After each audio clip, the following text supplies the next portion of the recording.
If you came across this podcast, you may have typed in, "Do you know him?" If so, who or what are you looking for in life? If you'd like to talk to someone about this, or if there is something you'd like to hear about in a future episode, then please email us at doyouknowhimpodcast@gmail.com. And now on to today's episode.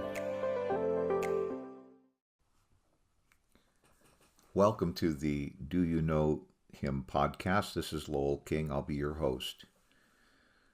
Today's episode is entitled Pencil. Well, that's a pretty insignificant title, wouldn't you say?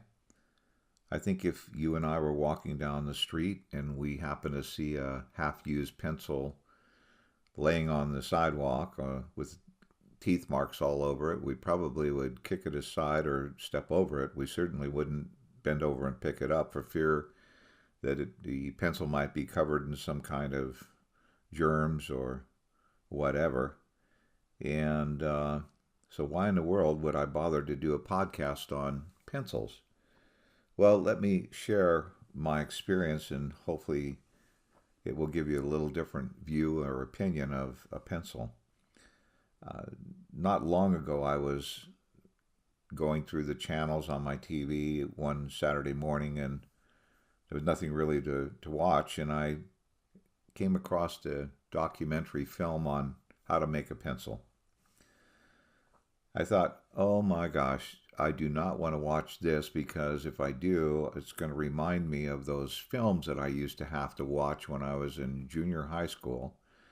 The teachers didn't have any more work for the day, so they would plug in one of these documentary films on how they made tires in Brazil, or how they made whatever in whatever country. And those movies or documentary films were the worst thing that I've ever seen in my life in terms of quality. And they were boring, and they were just, I guess, used to take up time in the classroom. Well, that was many, many years ago. But for some reason, I started to listen to this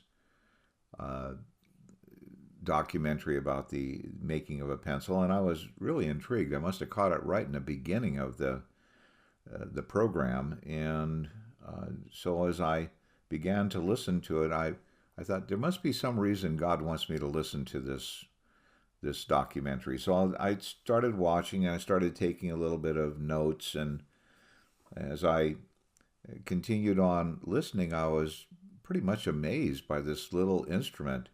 It was amazing to find out how long pencils have been around, which is about 600 years, if I'm not mistaken. And but the thing that really intrigued me was the makeup of the pencil. And we all, I'm sure, in past years have used a pencil, but things are different today, by the way. I stopped by my son's house in preparation for doing this podcast. I found out that my grandchildren were over there, so I went and talked to Logan and Alana, and I said, do you guys have a pencil? I want to share a little bit about a podcast that I'm going to be doing. And so my grandson said, well, I have one, Grandpa, let me go get it. So he went and got the pencil, came back, and handed me one of these new mechanical pencils that kids are using now. And I said, no, Logan, not this kind of pencil. I want an actual, the old yellow pencil with an eraser on the top.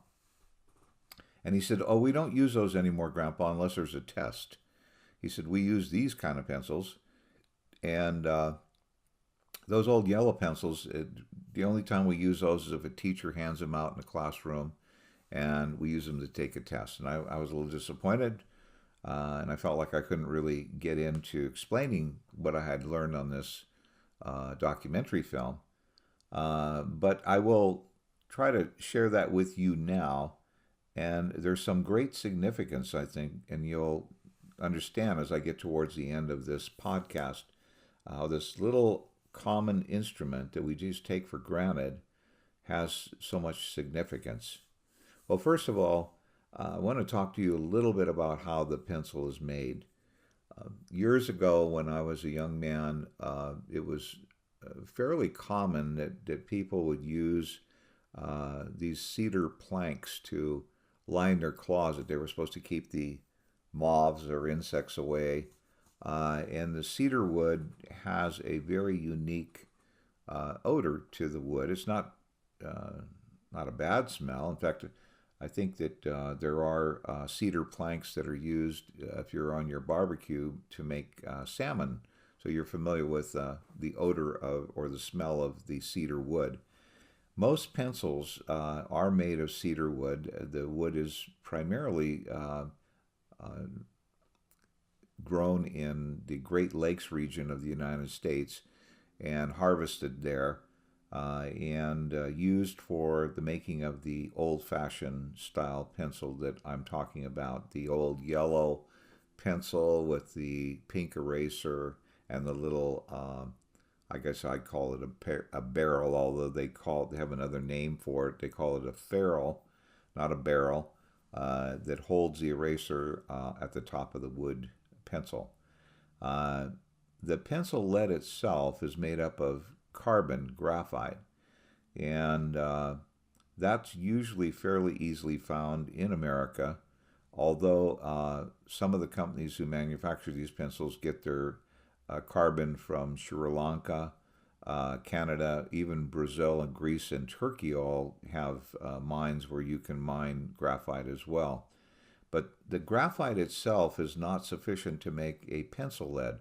It has to be mixed with a wax that they find in Mexico and a clay that is fairly available in the southern parts of the United States. And the three of them together with the graphite ground down into, I guess, into some kind of a powder form mixed with the wax and the clay, form the pencil lead that keeps it hard enough, but at the same time gives it still that ability to write in a black kind of carbon style writing that we see from a pencil.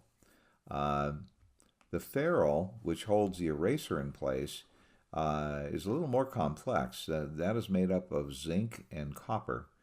And they find the zinc to make that ferrule primarily in Canada, and the copper is found primarily in Chile. So we have Chile mines that they mine the copper, and Canada has mines that they mine the zinc.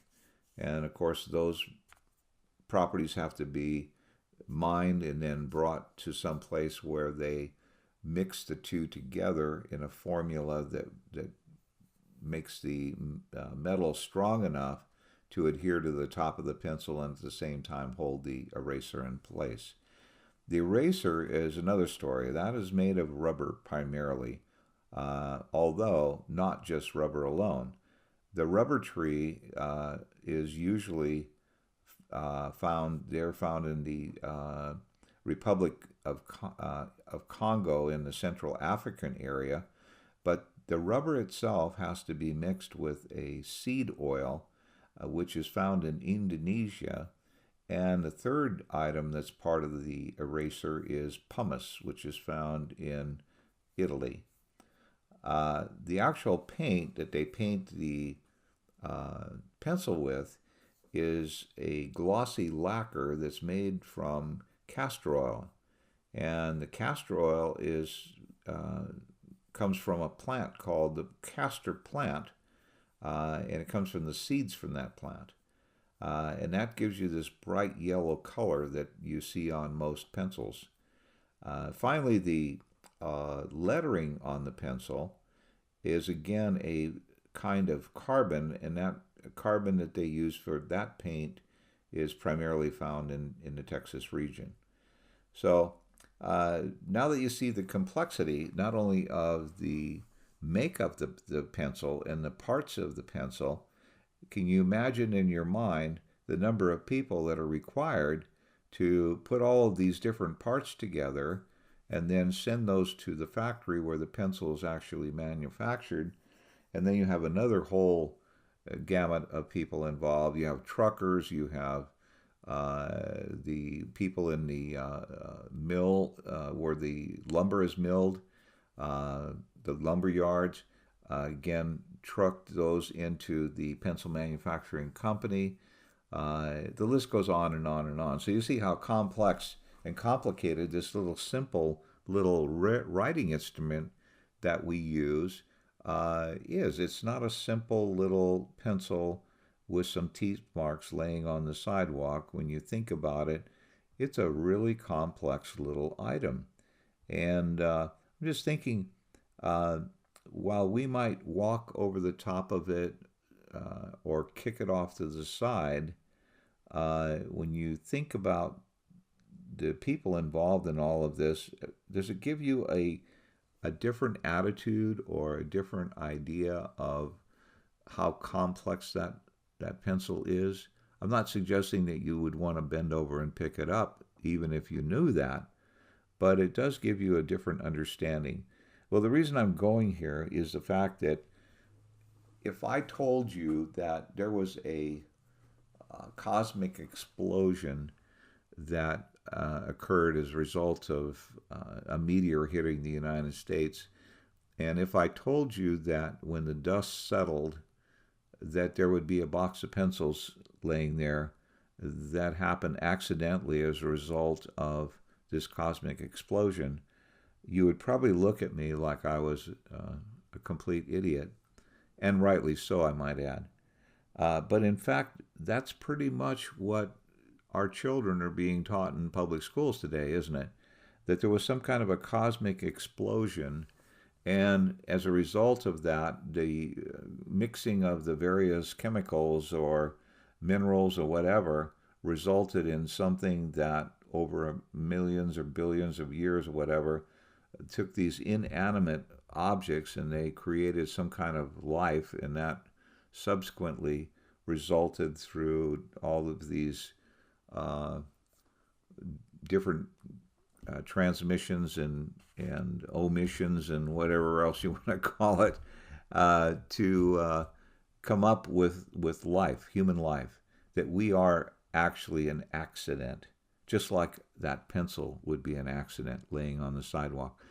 So I guess where I'm going with this is if you're going to look at me, if I told you that there was going to be a box of pencils after that cosmic explosion and you thought I was crazy, then my next question would be, why are you allowing your children to be taught that the very same thing happened, and yet this very most complicated being, the human being, with a